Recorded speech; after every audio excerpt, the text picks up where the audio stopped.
السلام عليكم اخوتي، الله يرحم الوالدين. انا واحد الدري من لواسه، منطقه لواسه دوار تغزوت، سميتي عبد الصمد من اللولي. نهار 12/7 كنت في الدوار ديالنا كما العاده، وتا كنتفاجئ بواحد 4 ديال الناس وواحد مول الطوموبيل تا كيحط دوك 4 ديال الناس كيجيو لعندي ب4 بهم، فهمتي؟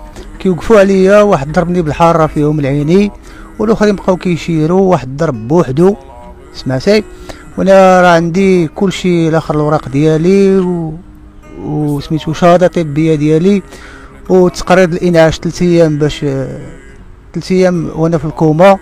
ودابا الله يرحم الوالدين انا كنوجه هذا الاخر ديالي لصاحب الجلاله سيدنا الملك الله ينصرو، ولا الحموشي ورجال الدرك ووكيل الملك وسعادة وكيل العام.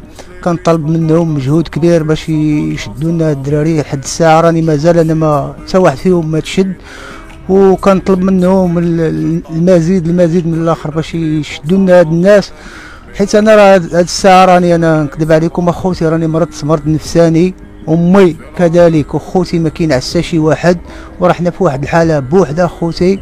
والله يرحم الوالدين اللي كيعرفني ولا شي واحد في السلطه ولا هذا، هيا كنمرتي راه تمايا عندكم طالعه اخوتي. والله يرحم لكم الوالدين، انا كنطالب ما كنطلب والو، هي هاد الناس يتشدوا، حيت هاد الناس ب5 بهم، واصلا هاد الناس انا ما كنعرفهمش، غير جابوهم لي واحد الناس اللي عندهم تما من الدوار، هما اللي كراو هاد الناس هادو عليا باش غادي يجيو يديروا لي هاد الحاله هادي. وانا حاليا راني اثر واحد التاثر بوحدو، وراني كنطلب من ونعاودها كناشد سيدنا الله ينصرو، حيت راه حنا في بلاد الحق والقانون. وكنطالب السيد الحموشي ولي طاماجور ديال الجدرميه والناس كاع اللي خدامه في الدوله ديالنا ديال المغرب وهذا يديروا لي شي حل اخوتي، الله يرحم لكم الوالدين. نعم. فين كنتي انت لحظه وقوع هذا الاعتداء وكيفاش تمت العمليه؟ احكي لنا لي ديتاي بالضبط، وشنو الوسائل اللي تم الاعتداء عليك بها، التفاصيل بالضبط حكيهم للرائي. لي ديتاي اخاي منصف، هو انه انا داك النهار اللي غيوقع لي فيه المشكل ما في خباري والو، ما عارف والو، حتى كنتفاجئ بواحد 4 ديال الدايره وهم جايين، والسلام عليكم. وعليكم السلام اخويا. قلت له، قال لي اعطيني اخويا شي بريكه. قلت له اخويا انا في جيبي ما عنديش البريكه. في حالة كيبان لي واحد الدري ولد الدوار ديالنا، قلت له اخاي واش عندك شي بريكه؟ قال لي مشيت جبت لهم البريكه عطيتها لهم، شعلوا، انا عطيتهم بالدار اخاي منصف. حتى كنتفاجئ جاتني الحاره في وجهي، هربت. الحاره السودانيه جاتني في عيني، حتى كنتفاجئ جاتني السودانيه في عيني.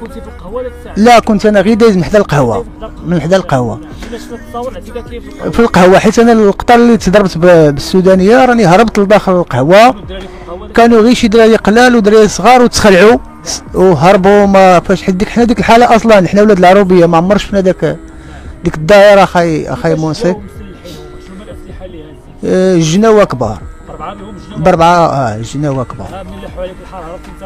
هربت، تبعوني للقهوه، بقاو كيضربوا فيا. هاد الضربه هذا راك شتيها اخاي منصف، كيدي الخطوره، وانا 3 ايام وانا في الانعاش، وعندي التقرير ها هو، وعندي شهاده طبيه ديالي، فهمتي؟ وعندي العاجز دابا، راني ما كنحركش كاع الصباع ديالي اخاي منصف، راني وصلت لواحد الحاله، وانا هو اللي هاز مالين الدار وهاز ميمتي.